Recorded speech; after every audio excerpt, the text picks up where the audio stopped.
Welcome into Locked On Knicks. Alex Wolf here, breaking down the Knicks 105-93 win over the Blazers, opening up their road trip. A little OG Anunoby injury scare, but things seem okay there with his elbow, so I'll get into that. Jalen Brunson's most casual 45-point game you'll ever see in your life, and much more right now on Locked On Knicks. You are Locked On Knicks, your daily New York Knicks podcast. Part of the Locked On Podcast Network. Your team every day.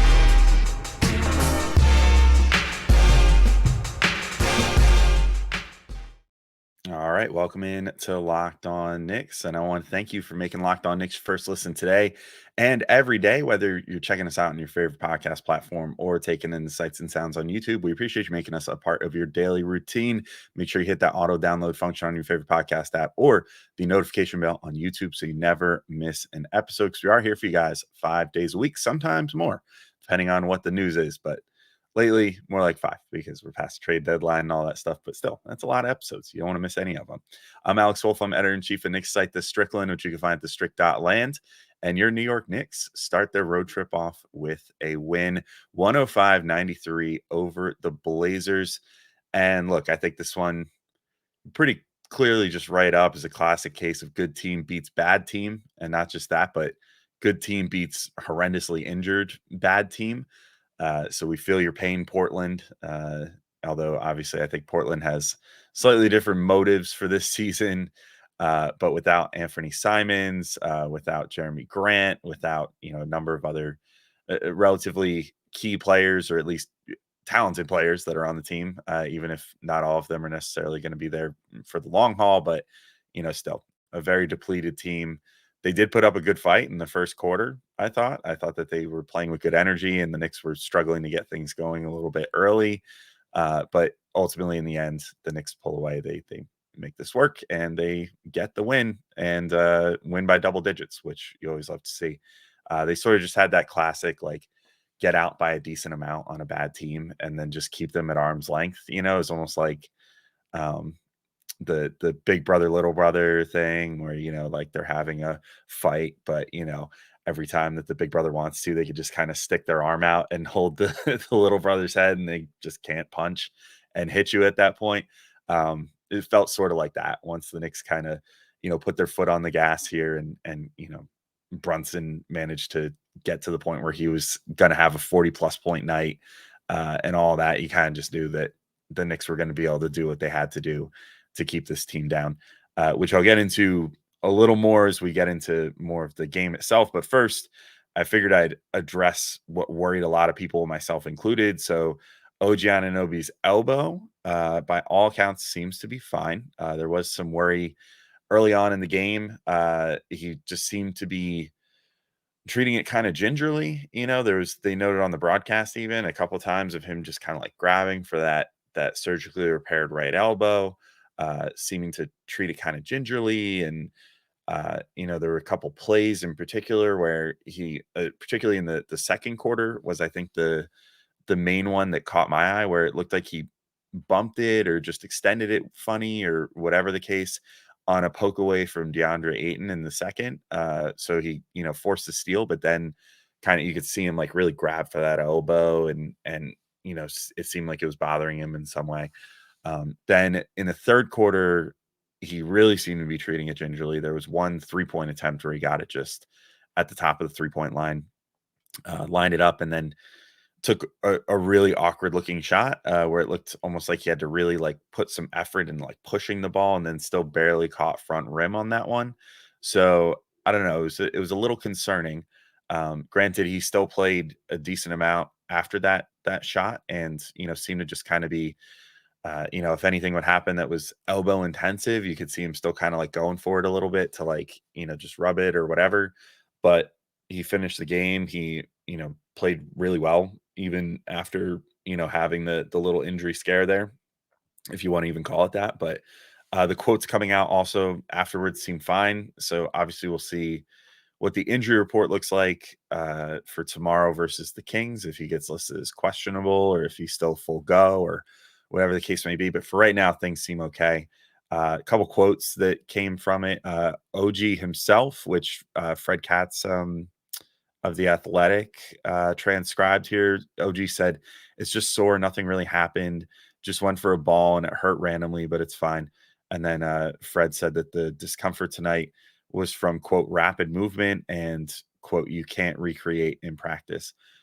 So it's, I think it's just OG getting into live game action. And, obviously things are more physical in a regular game than they're going to be in practice when, you can say like, hey, let's go 100% of practice, but nobody is ever fully going 100% against their teammates, in a practice setting because you don't want to, potentially hurt your own teammate or whatever by being that aggressive going for a loose ball or something. So I think it was just he took some bumps that he wouldn't necessarily take in practice or, in training with, the hand pads or whatever, trying to get ready for this.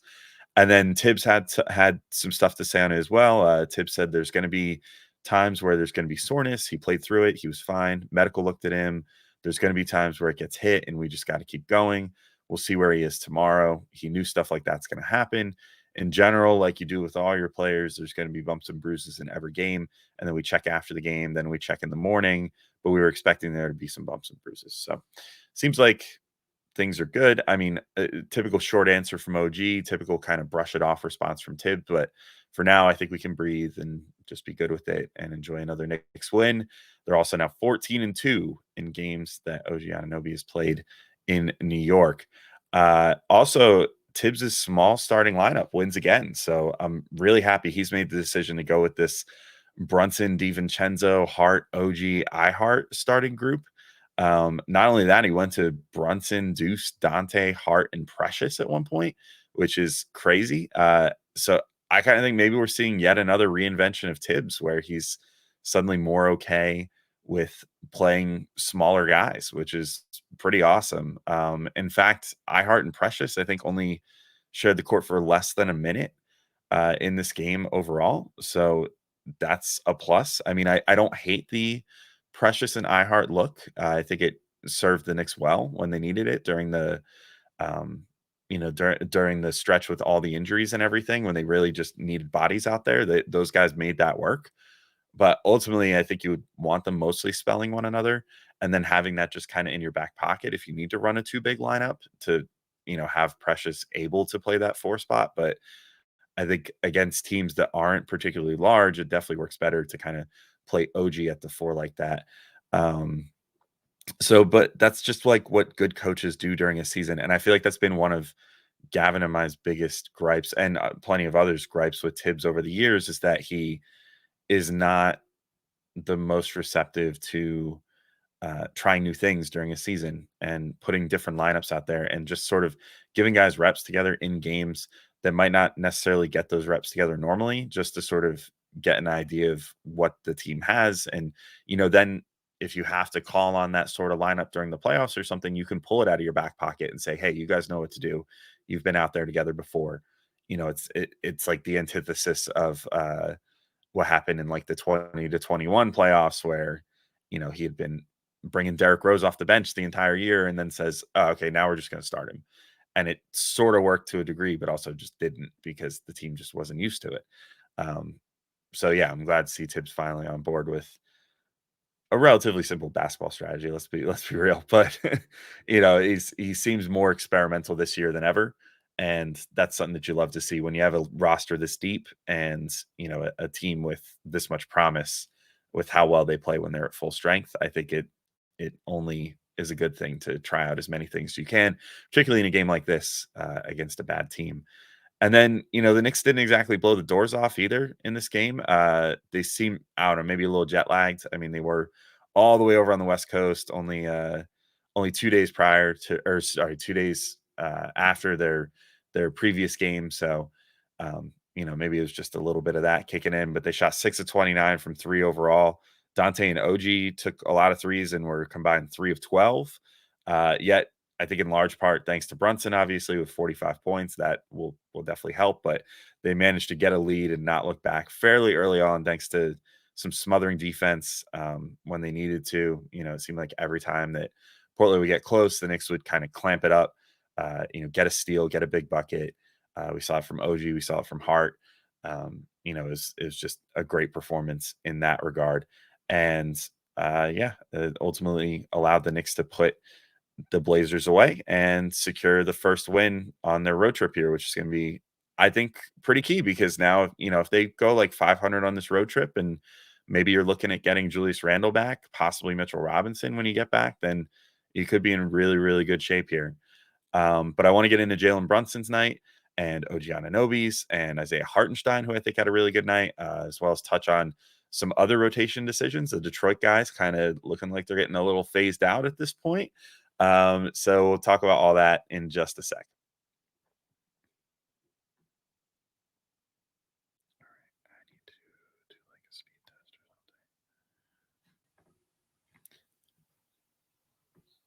something. But first, I want to let you all know about our friends over at eBay Motors and possibly help you win your fantasy championship this year because we are getting into that key stretch of the season. Our partners at eBay Motors have teamed up with Locked On Fantasy Basketball host Josh Lloyd to bring you some of the best fantasy picks each week, all season long. So whether you're prepping for a daily draft or scouting the waiver wire every week, we're going to provide you players that are guaranteed to fit on your roster.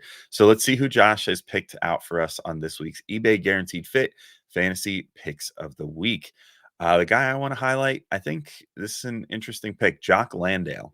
So Josh notes here, Landale will see larger minutes with Alperen Şengün's season done in Houston. I agree. And, I went and looked at him real quick, and Landale's got pretty good like per minute numbers. So if he's able to scale that up and, provide that for Houston in a larger role for the rest of the year, I think that could be solid. Like if you're in a 9 cat league and you just need to fill up all those stat categories, I know that's certainly always my struggle lately. Is I just need more. I feel like I need more rebounds, more assists, more steals, more blocks. I'm doing fine on points and 3 pointers made right now, but I just need all those other categories. I think Landale fits the bill pretty well. He plays that sort of Aussie style of basketball where he's prone to constant movement and plays tough on the boards and stuff like that. So I think he could help you really fill out the stat sheet there. So yeah, I think I would probably go with Jock Landale out of Josh's picks that were offered to me right here because I think it's the most surefire way to get some good statistical production for your team. So Josh Lloyd from Locked On Fantasy Basketball is going to help you win your fantasy championship. And eBay Motors knows a championship team is about each player being a perfect fit. That's the same with your vehicles. So I've had experience with eBay Motors before. I've purchased parts for my old Subaru Forester and now my Toyota Prius. And every time that I just need a little part, I like to do little repairs myself or little cosmetic upgrades. I always go to eBay Motors because you always find the best price and they guarantee you that the part is going to fit your car with eBay's guaranteed fit, which you can't beat. So with over 122 million parts for your number one ride or die, you can make sure your ride stays running smoothly. Brake kits, LED headlights, roof racks, bumpers, whatever your baby needs, eBay Motors has it. And with eBay Guaranteed Fit, it's guaranteed to fit your ride the first time, every time, or your money back. Plus, at these prices, you're burning rubber, not cash. So keep your ride or die alive at ebaymotors.com. eBay Guaranteed Fit, only available to U.S. customers, eligible items only, exclusions apply. All right, and I'm back in to keep talking through this Knicks win and Jalen Brunson with the most casual 45 points, 4 assists, and 1 steal you'll ever see. Tied for a team high plus 17 in the plus minus.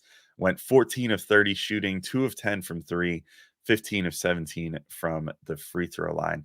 And I got to say, in today's day and age, it's kind of crazy to almost drop 50 while hitting 20% of your threes. I mean, obviously, we saw Brunson hit 50 earlier this season and he went nuclear from three. And that's normally how it goes in the NBA now is, if you're going to score 50 points, you're generally going to be putting up a lot of threes and making a lot of threes. And I mean, Brunson put up a lot of threes in this game. He just didn't make a lot of them, 2 of 10. So to still find his way to 45 points just shows how crafty he is and how, especially against subpar defenders, which, like, I mean, I don't know. It seems like Scoot Henderson has had a lot of welcome to the league moments this year, but he definitely got another one in this game. Um, from Brunson and just the like, maybe you're not ready to be defending a player of my caliber just yet.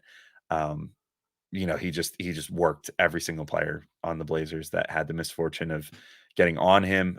He brought out a variety of different finishes, had some really nice finishes on layups and transition. Had one where it almost looked like he was slipping a little bit, and still managed to turn it into like a fancy looking reverse. Um, just in general, a really, really good game from him.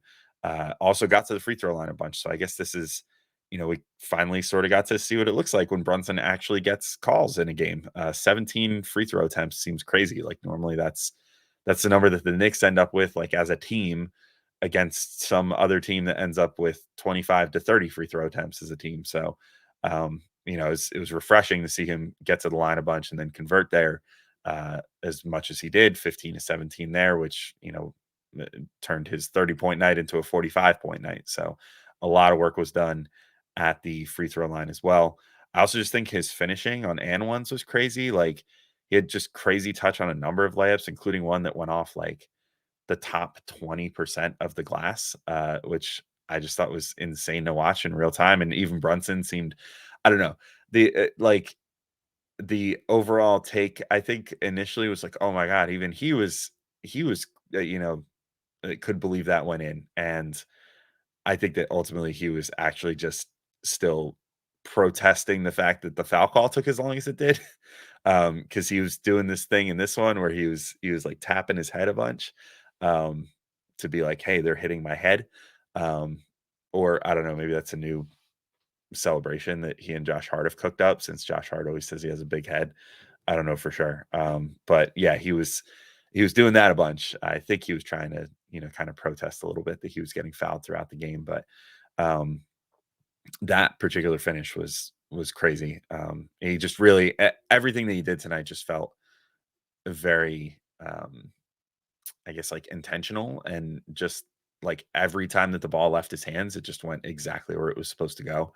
Whether that was on a shot, whether that was kicking out on a pass, or whatever the case may be. Like he did really, really well. Um, and then his floaters through contact too. I just thought that, I don't know, everything that he did just felt really crisp and fast and intentional. Like every release that he had, nothing felt like it was taking too long. And, it just kind of worked in stark contrast, I think, to that debacle in Philly last week where, he and the Knicks just could not get anything going. Like he's felt a couple steps slow in that game, and it felt like everything was just labored, and like he was taking like one too many dribbles, and holding the ball for 1 second too long. But in this game it just felt like the ball left his hands exactly when it needed to every single time. So love the game from Brunson, love the 45 points. You love to see a guy on your team that can just casually score that amount of points, and it feels like maybe he scored 20. It didn't feel like a 45-point game at all, and that's probably the greatest testament to him. Then OG Anunoby, injury scare aside, which I got into already, 12 points, 9 rebounds, 2 assists, 2 steals, 5-11 shooting, just a ho-hum plus 11 plus minus in about 35 minutes in this game. Um, and I should probably mention, I mentioned that he made some big plays after the elbow scare, but I wanted to save it for right now to mention he had 2 huge dunks after the elbow scare. So, clearly the elbow was not bothering him that much. I think that if we needed any indication that we can trust that he's okay, I think that's it. And I know that dunks are mostly just like an explosive way to execute a layup, but there is something really satisfying about how OG uses them with his athleticism as like a demoralizer for the other team. I just don't think it's something that the Knicks really had prior to him, because they had like Obi Toppin, for example, who could dunk but didn't really throw down power dunks. Like most of his stuff was like flashy stuff just in transition or whatever, but he couldn't really get it like in traffic consistently and finish a huge dunk through there. What OG ended up doing, he got a pass from Josh Hart in transition, drove baseline between 2 Portland defenders, and then just threw down a really nasty reverse dunk in traffic, which again just felt like a statement. Like he intentionally did that instead of going for like a reverse layup, or just a regular layup, or trying to go up with his left hand or something like that. He was like, no, I'm gonna pull this right into the defense, and I'm just gonna jump over them and get a two-handed dunk here, regardless of how my elbow is feeling. Again, looked pretty good on that particular dunk. Then just got a back-breaking steal shortly after that, and a big two-handed dunk in transition that put the Knicks back up 18 points. They'd already been up 18 points once at that point, puts them back up 18. Just another one of those times where it was like Portland was on a little bit of a run. They were maybe pushing towards maybe getting to a 10-point deficit again or whatever. And then OG just kind of went out there, made a huge play, got out in transition, gets this big two-handed dunk. Um, it's just another big moment there. I also think his defensive versatility through these first two games back is what's making this smaller lineup tick.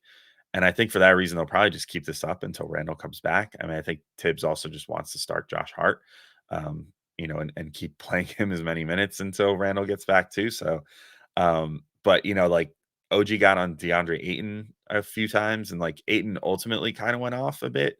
It's like the one guy on Portland that did have like a really good night, but OG was able to hold his own on him, when he had to, and ultimately, I think the benefit far outweighed the sacrifice of getting occasionally out muscled, like being able to play, with four guys out and then having an Isaiah Hartenstein, who I'll get into in a sec, like to be able to, pass the ball as credibly as he can and everything else is huge for this team. So that was really big for the Knicks, I think. I do want to talk about Isaiah Hartenstein, also Josh Hart, the fact that Alec Burks maybe is out of the rotation. I guess we'll see in just a second, and I'll get into that in the next segment. But first, I want to let y'all know about our friends over at Stitch Fix. And that instant confidence boost you get from an outfit that makes you look really good. That's what I get with Stitch Fix. With Stitch Fix, you get a stylist who understands your style, size, and budget, and they do all the shopping for you. It's the easiest way to update your wardrobe this season. And you can easily upgrade your wardrobe this year with a professional stylist that helps you find new on trend favorites that will work for you. You just give your stylist your size, style, and budget preferences. You order boxes when you want, how you want, with no subscription required. And then they'll send you 5 just for you pieces, plus outfit recommendations and pro styling advice. You just keep what works and send back the rest. It's very simple. And your stylist always sends just the right pieces, and the fit is on point. It's like they have style ESP. You won't know how they do it, but they'll just get you. It's pretty cool. You just give them an idea of what you want, and they'll pick out the right stuff for you. And I can guarantee you're going to end up keeping the most of it. And Stitch Fix really makes it all so easy. You don't have to shop and save, and it saves you that time and effort. Plus, you get outfits that make you look and feel really good. And if you don't love something, just send it back. Shipping, returns, and exchanges are always free. Style that makes you feel as good as you look. Get started today at stitchfix.com/locked on. That's stitchfix.com/locked on. Stitchfix.com/locked on.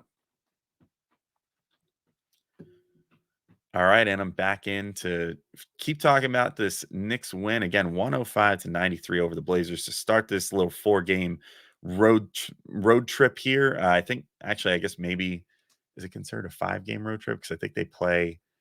Do they play at Brooklyn when they get back? Either way, it's a home game. If they're at Brooklyn, it's a home game. But they'll be either there or at home. I forget. But 4 games on the West Coast at least here, and so this is a good way to start things off. Push through the jet lag, get that win.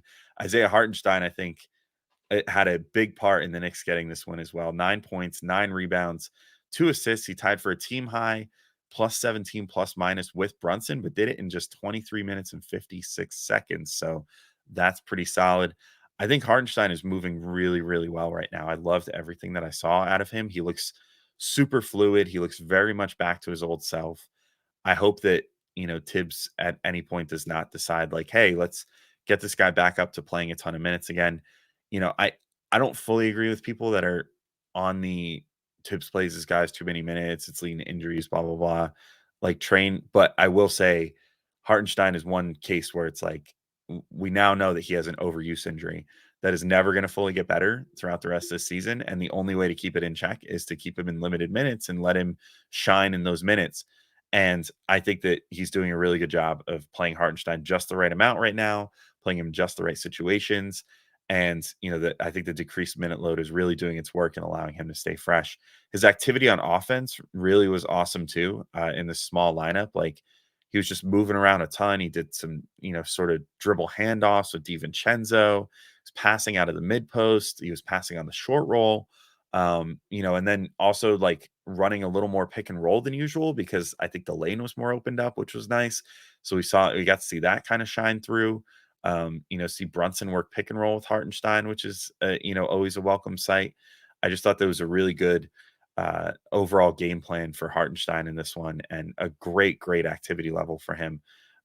But he also had a 6 feet to Josh Hart from the perimeter too, just to highlight just how good his passing was. Like he was out by the 3 point line or just past the 3 point line, and saw Josh Hart kind of creeping his way into the mid post a little bit, and then just like laces a great pass to him, and Hart then kind of got it and was like, "Oh, I'm free and clear," and just took it all the way in for the layup. Really great sequence there.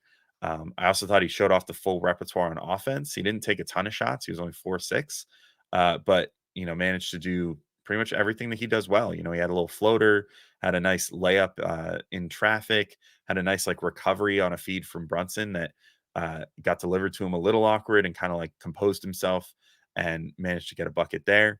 And of course, had a really nice dunk at one point as well. So love to see that from Hartenstein. Hopefully, we keep seeing that and keep seeing him get this opportunity to just like shine in limited minutes, in capped minutes. I think that's fine as long as you deploy him at the right times. There's no need to, push the envelope. And maybe, once you hit the playoffs, maybe there's one game where he's just crushing it and it's like, man, we really need him for 40 minutes. Fine. But make sure he gets to that point. Don't push anything during the regular season here, especially when you have a guy like Precious Achua and hopefully soon to be Mitchell Robinson backing him up. They're more than capable of taking those minutes. And Precious filled up the other 24 minutes almost exactly. Like their time together didn't link up a ton. Like they almost hit each other exactly 24 for 24. I think that's the way to go for now until you get Mitch back, and then figure out how to work Precious in, whether it's as the third center or as the backup to Randall, or whatever you want to do. You can use them situationally, truly, and not just in the Tibbs sense, I think. Then we had Josh Hart with 7 points, 15 rebounds, 5 offensive, 2 assists, 3 steals. I mean, I feel like there's not too much more that can be said about him at this point. Like just the activity level that he brings on the rebounds, on the glass, like everything. He was all over the place as usual. It's just crazy watching him right now. He's on such a heater.